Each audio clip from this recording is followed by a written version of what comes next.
Samual Munn, Business Development Director at Samatrix, explains the company's background in providing a variety of pumping solutions, before explaining the current focus on the recently developed Norag CSO innovation, designed to provide a practical and cost-efficient solution to one of the major challenges facing the water industry at the present time.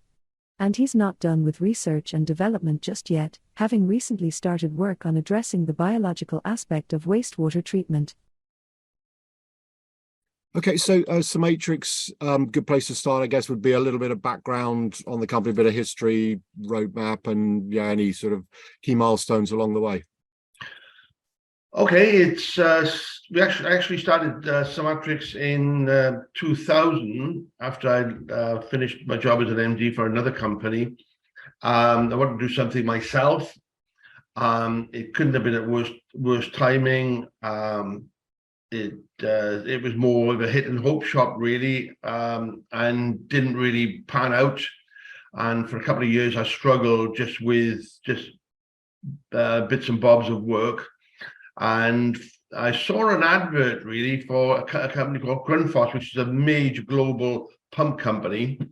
And I thought, look, I'm gonna have to get some. My wife said, look, you've got to get some workers for somewhere. So I said, right, fine. So I went to work for Grundfos in Bristol as a contracts manager and introduced into the world of pumps. Now, I actually did my apprenticeship in British Steel Clanwern, and then I went to university and majored in fluid mechanics. So that was my background anyway, but never did much in pumps. I did a lot of work in steels and so forth. I worked for 3 years for Courage Brewing, actually, at one stage in the early 80s. And so anyway, so I got really interested in into these pumps and so forth. And it was whilst working for Grundfos, I was contracting for Welsh Water, installing pumps and everything that we had designed. And I realized then that when these pumps are installed, nobody sort of said, hang on, let's do a check to make sure that it really does what it says on the label. And so I was surprised at this. And when I spoke to the company, AMEC at the time, I said, why don't you, I mean, put a lot of time into designing these pumps and putting them into place and the way they should operate, and there's no performance testing done. So, oh, no, they'll be all right. No, fine. So I thought, that's a bit of a gap there. So with a colleague at Grundfos, we put together a little bag of electronics. And I said to Adam, I said, listen, look, we can make a business with this. I said, I've already got a company name. It's doing bugger all. Let's go for it. And he said, fine. And then about a couple of weeks later, before we were ready to go, he said, I spoke to the wife. I said, you spoke to the wife? Oh, what? Why? He said, oh, we can't risk it. We haven't got any orders or anything. I said, oh, still, let's do it, Adam. Honestly, it'll work. He said, no, I won't. So anyway, on the 1st of April Fool's Day, would you believe it? I never thought about that.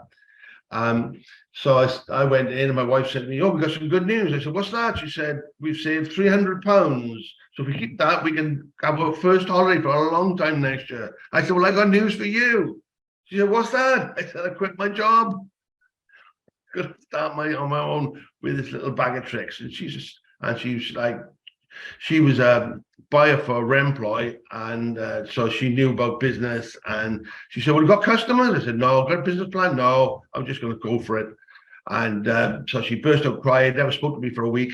And but later on, she became my FD, and we did well. Unfortunately, she passed away May last year. So that didn't go to me, because she was going to succeed me as MD, but these things don't always plan out. So that's how we started off. So I started going around testing the performance of these pumps, just on my own as a one-man band. And then someone said, I said, oh, look, you've got the wrong pump in place. And they said, well, okay, could you put a different one in there? And I said, yeah, the right one in. I said, of course. So because I was an engineer anyway, so I took my sort of consultant hat off and put a pair of overalls on. The next time they saw me, I was down the hole covered in crap and fitting these pumps. And they said, oh, surprised to see you there. No, okay, never mind. Okay. And it worked, and sort of built up, and then got some accreditation then with different companies. So built on that, and I had a major bit of fortune. You may or may not know that in the water industry, they go in amp periods, purchasing amp periods. You probably know that. And I was doing some work for a company called Agenica, which was the engineering arm for Thames Water, and they ran the Southwest contract for Welsh Water, who of course had gone broke not long before. So they now contracted it out. And I was doing work for them, and they said to me at the end of March, they said, look, it's the new AMP to start in April the 1st. And I said, great. He said, oh, we're having to work for you. I said, oh, great. This is great. So I was waiting on April the 1st. I was waiting by my phone, ready for the ring me and said, look, we got some new money and so forth. And they rang me about 11 o'clock. My colleague there, my friend Julian at Agenica, he said, Sam, devastated. He said, we've all lost our jobs. We didn't win the contract. A company called Calder Water won it. Calder Water was a part of Yorkshire Water, right? And that was all a bit complicated. Oh my dear, bloody hell. So that was the end of my business. So I thought about 4 days later, Julian rang me and said, hey, I've been tupied over to Calder. And he said, it's chaos here because they haven't got any order books, we've only got sharing one laptop between about 10 blokes. But we need the work done. So we contacted all the major suppliers and said, look, will you take a verbal order? And they said, no, it's not within our quality statement. So I said, and he said, would you do it, Sam? I said, bloody right, I'll do it. I'll take a chance. So I racked up all these jobs without any orders, any confirmations. I went to see my suppliers and they all had faith in me. So I racked up about 200 grand worth of jobs without any confirmation of ever being paid. And then about 3 months later, all these letters started arriving at my letterbox. I was still working from home at that stage. And there were all these order numbers coming in, and then all these checks started coming in. And wow, I was a very rich guy for about 2 hours until I started paying everybody off. So, and that's where I got started really. And once I got that, I was only about a year and a half later, someone from health and safety at Calder wrote to me and said, who are you? You're doing all this work for us, and your file with your health and safety and all your documentation and everything else, there's nothing in there. Can you send it to us, please? Well, of course, I had none of that because I was doing everything myself, and a couple of guys, I was banging through it, doing great jobs. Everybody was satisfied with the work. And so I knew my job, but in terms of accreditation, and I had nothing. So I had to get a guy in there, and we had to sort of quickly bodge a bit together, and he knew what he was doing. So we got that in, and then we were a bona fide company. So that's basically how we got off the ground. And we were doing really well until, say, the pandemic, when we took a massive hit. But I'm 73 now, but still fired up. And of course, all the way that we were doing this, Phil, because I'm a sort of a creative guy, an inventor at heart, everything I see, I always want to try to improve. And that's how I got really involved in the CSO program. It's about some 12 years ago, when I see that these equipment that we're putting in was absolutely useless. But there was no alternative. They have to put them in because the law requires it, but they don't work very well. So I started, first of all, making some little models and so forth. And then eventually I've come around to, which is my latest one, which is Norag, which seems to have some legs. And that's basically where we have. So a couple of years ago, what I did is, I separated Samatrix, I started another company called Samatrix, which was the R&D side, because what I found is when you got all your eggs in one basket, then when I was taking one guy off a job to do that, then one other job was falling short. And so I thought, look, if I start another company, it's in the same building. So what I do then, I allocate then work to the other company, and then it's all reconciled. So we do it quite properly then, and that's how it all works. Bit of a waffle there. No, that's great. And in terms of obviously you've mentioned some of the jobs technology got up to, but it'd be good to have an understanding of the portfolio. You've got, obviously you started with as you explained, monitoring pump performance, if you like, and then improving it. But what else have you added since then? So what services do you do? Well, the pump monitoring service actually we still do, although now a lot of companies do it now. So they've dedicated themselves to it. So we've sort of fallen into the backwater a bit of that, and that's not a problem. But what we have done then, we've specialized more then in the design and installation of the pumping stations and the hydraulics of pumping stations. So we've become the specialist, certainly in South Wales. We are the premier company like this in South Wales. Whilst we're doing that, Swansea City Council, I think going back to about 15 years ago, a tender came out for an operator to look after their pumping stations. All cities have pumping stations, as you would imagine, to deal with the stormwater and for this wastewater. And they used to carry fitters and engineers and everything years ago, but obviously, like everything else, they've contracted them out, and this came out as a contract. We won that contract, and then we won the contract for Neathport Talbot as well. This was so 15, 16 years ago, and we've won it every 4 years since. So I think we've won it about 4 times in succession. So obviously very satisfied with the services. So now we become performance monitors, then designers, consultant designers, then installation, and then we've done service and maintenance. So that's fine. And then this last sort of 10 years, then we've added down, now we're doing research then into a big problem that we identified, say 10 years ago, that was going to be a big problem. And what that was, these CSOs everyone is talking about. So I designed a CSO, or some equipment for CSO for dealing with these rags about 10 years ago. I think it was about 9 years ago. We did it. We put our model in the exhibition in Birmingham, Telford Pump Exhibition, and then, like all these equipment that's in, I don't know if you understand or even know anything about CSO. CSO is basically an overflow system when the network is surcharged by storms. They made a decision, Phil, about maybe 100 years ago, I don't know. They'd save some money by combining the pipes for sewage and for stormwater. It seemed a good idea at the time. Generally does, doesn't it? Had they not done that, there wouldn't be a problem. But they put them into one pipe, and they said, "Well, what's going to happen when the storms?" They said, "Oh, look, what we'll do is just the excess will just sort of overflow into the nearby river. Nobody's going to worry about it." I mean, that was like in the 20s and something. Nobody complained. Everybody trying to make a living, trying to feed their families, I suppose. But since then, now it's absolutely massive news, because those CSOs and the whole network is completely and utterly overburdened for a number of reasons. The a lot of hard surfaces has been put down.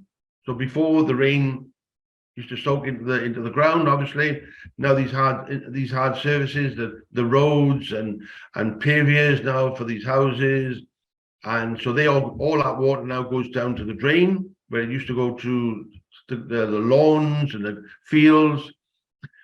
The population's increased, obviously, so there's a lot more sewage than there used to be. Social habits, big change, because I'm 73, Phil. We used to have a bath once a week, whether we needed it or not. Now we have, of course, everybody showers every day now. So the bath water and shower water, the dishwashers, the washing machines, that is like, must be, I don't know, 8 to 10 times more than it used to be when these networks were designed. That's a massive impact. Then of course, then you've got the climate change, and the climate now, I wouldn't say it's changed much in Britain, but what it has done, it just seems the storms are heavier and longer. So that means that the network is overburdened because all the network, like the arterial system, feeds into a central water treatment plant. Now, the worst thing that could happen to that, with that to be overburdened, because in there is all the bacteria that lives, right, that breaks down the sewage. And if that was flooded, then it would be a catastrophe. So in the arterial system, there's all these little flow check systems, flow control systems, I should say, that prevent too much flow going to the water treatment plant. And so where does that water go when there's too much going in it? They tip that into the rivers or into the seas, and you've seen much of that on the TV. Okay, well, some of the sewage going into the river, in the river that's now sort of twice the size and twice the flow as it was. Not the biggest of deals, I suppose. But when it takes with it all the sanitary products and all the paper and excrement and everything else with it, and then you end up floating on a river, then obviously that has to be stopped. And in every CSO, they should have a little filter called a screen, and that holds it back. But of course, what should happen is after every certain sort of duration, until it starts to get blocked, it does exactly what it says on the tin. It starts to block further until it becomes totally useless, and then it flows over the top of the screen unfiltered. And that's what everyone complains about when they see these unmentionables floating down the river and hanging from the trees. You've seen it yourself. So I came up with this idea of doing an R&D of Norag, and that seems to have really sort of helped this problem big time. And I introduced it to Welsh Water about 3 years ago. They thought it was a great idea, but of course, then bang, the pandemic. That sort of stopped that. I was going to put it into Scottish Water in March 2020. And again, they stopped me going to site because no one's allowed to site. I'm a slurp of coffee, Phil. So we're now picking the reins back up after the COVID's ended now, or we so say. And we've got a trial unit in Welsh Water. We're expecting an order for our first one within the next couple of weeks for a site in Abergavenny. And Northumbrian Water have just written to us about a couple of weeks ago to say that there were a couple of sites up in Newcastle Way for them to try it as well. So hopefully green shoots. So that's the whole area we cover. We still do the monitoring, the installation, maintenance service is our bread and butter. But I devote about 40-50% of my time into development of equipment that's really to protect our environment. I'm really passionate about it. I'm more focused on that than buying a Rolls Royce. In fact, if I hadn't spent all the money I had on research, I probably could have bought a Rolls Royce. But anyway, I'm enjoying what I'm doing. I'm passionate about it. And also I recruited a guy about 6 months ago. He's a friend of mine.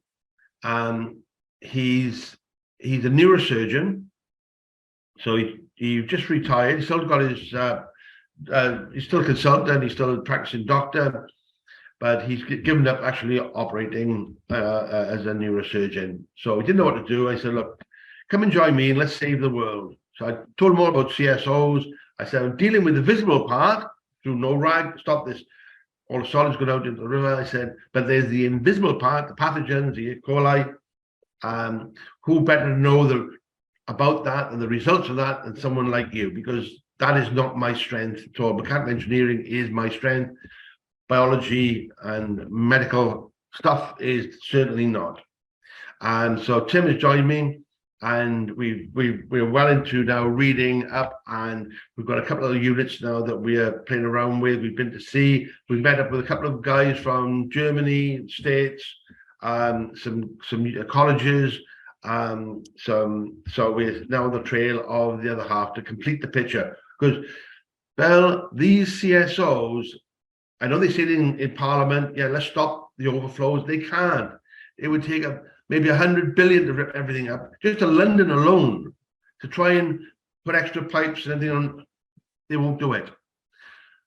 CSOs work and they work properly, so that's all they have to be done, and then is to distribute greyish water, the same water that would have come off the top of your roof or down a drain pipe or whatever. Get to that standard. It doesn't have to be drinking quality.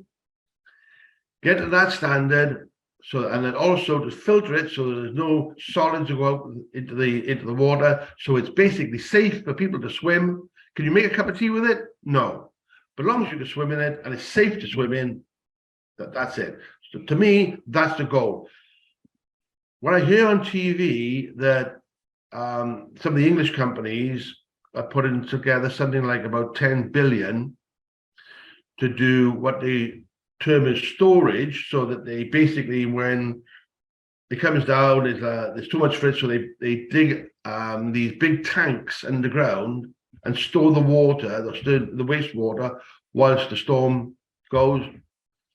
That is a complete folly, in my opinion, because the sediment sits in there. You have to clean out very often, and then all that then has to be dealt with. Also, they do it on a prediction that in 10 years' time or whatever, that the rainfall is going to be X, Y, or Z. And they still left the problem of these screens and the overflow, what they still be overflowing, right, is still no good for humans. If they use that 10 billion into research in companies like ours, it would be so much better and so much more creative and innovative. I'm getting off my soapbox now, Phil. No, that's fine. So you're looking. You say you're talking to people, but you're looking to develop that. If you like, you say the biological part of the 100% solution in house as well. Yes. 100%. Okay, and in terms of, I guess it's very early. So you haven't had any conversations with any water companies as such. It's too early. Or you have you? Yeah. Yes, I've asked. I've written to Welsh Water to ask them, could we have a site on one of their treatment plants so we have access? Because one of the R&D that I've got on my plant, Phil, I only got I've got a big test unit. I got 3 pumps, flow monitors, all the information up to the cloud, comes down to the computer. Great, but it's all clean water, and I put bits of paper in there to model how water flows, how the paper sticks and cleans up the screen and so forth, how Norag would work. But crap behaves slightly differently because the viscosity is different.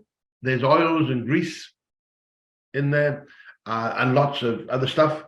So it behaves differently. So I really need to get hold of the sewage. And of course, we wouldn't want a license, or we don't have a license to have sewage in our plant. I wouldn't want it anyway, because my neighbors next door are a pharmaceutical company, wouldn't be very happy.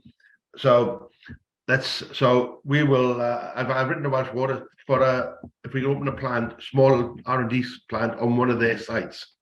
Wait to hear back from that. I've also approached Welsh Government, right, who, fair to say, they have backed Samatrix for the last 10 or 15 years on different projects and different R&D things that I've been trying.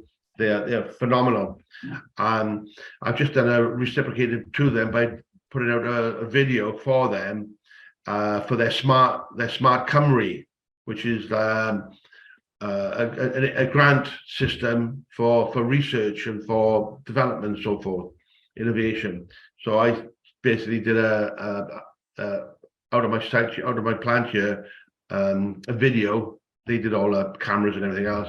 I did a little bit of this and that, a bit of acting. Yeah, it's all right. Didn't win an Oscar. Not likely to. But yeah, so I approached them and said, "This is what we're doing." They're very interested. They put us in touch with the college in Carmarthen, colleague Cigar, and that's Welsh, not like the puffin cigar. And so they've got some units down there where they're trying to deal with the cow slurry that run off the field into the rivers, during the heavy rains, because they spread in this cow slurry all the time. And so they've got some units, some biological units there. And so we've been to see those a couple of weeks ago to see if we can adapt those now to uprate the performance to deal with human excrement and deal with the pathogens and particularly E. coli.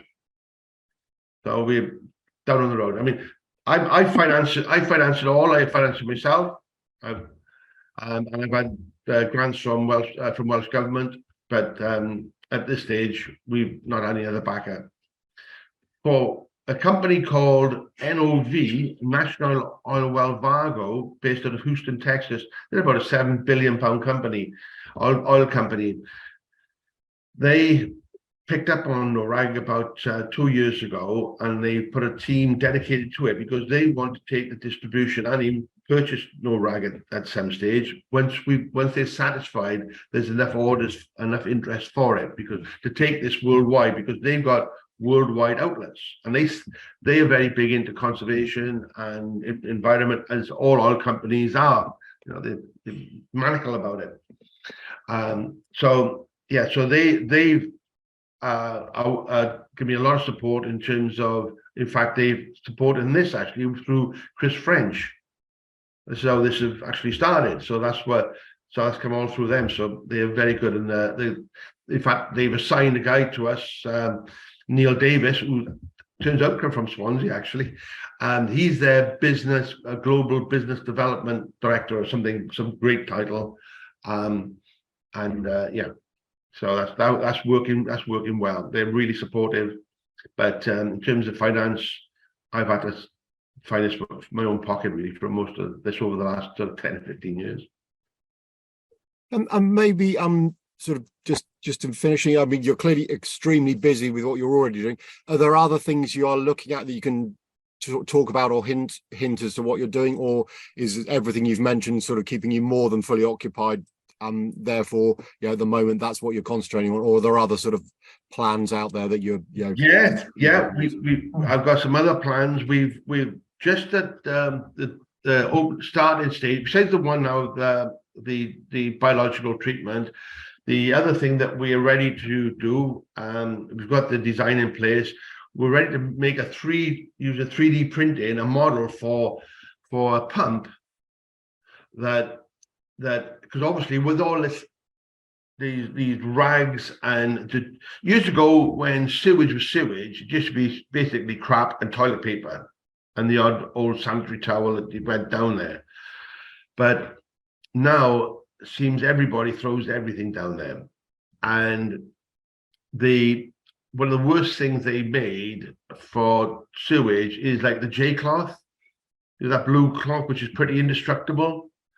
And when that goes through the pump, it clings to the impeller, and then the next one, once that builds up, it just jams the pump, and there's nothing else for it, but the engineers then to get the pump out to and some of these wells are 6 meters, 8 meters, 10 meters deep. Have to pull the pump all the way up, and some of these pumps are up to, I mean, we've got pumps that we look after 4.5 tons in weight.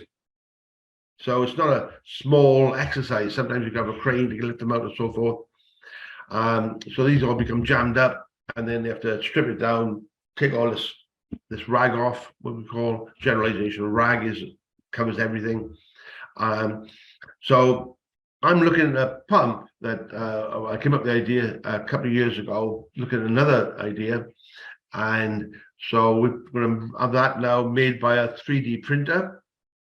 And we hope to get that onto the test bed about June next year. So that's the one of the other problem things we've got. Also, we're looking at 2 other types of cleaning screens, because at the moment people use cleaning screens using like jetters and so forth. We are looking at sonic cleaning using sort of vibration, and our sound waves, that sort of out, and also anodic cleaning, which is basically using anodes, cathodes to form gases to get off the small stuff off the screen, as it were. So we got quite a lot on. I would like I would like as we move forward, because it had been my plan with my wife to take the MD's role, is that I would be basically 100% on R&D. Obviously that didn't happen, and I'm sort of a good 50%, 60% now on the day job of growing the company back up. But the way that it's going, orders are flying in, that it won't be that far away where I think we'll be able to take someone on in my role, and I'll be able to then move to what I really want to do. I don't want to villain in Spain. I enjoy with these ideas, trying them, testing them. The failures, I just take on the chin. If you can't take the failures, then you shouldn't be in the business of R&D. It's 99% failures, but you learn from everyone. As soon as something goes wrong, it doesn't work, our guys go, I go, wow, but look what we've learned. That's amazing, So, and then that sends my mind buzzing into the next bit, So, No, that's brilliant. I mean, it's been really enjoyable to chat to you, and you shared some great insights as to what you're up to, and I wish you every success, and we can maybe have a chat in a few months' time to see how it's going. But yeah, for now, Sam, really appreciate your time. Thanks very much. Thank you, Phil. Okay. Bye now.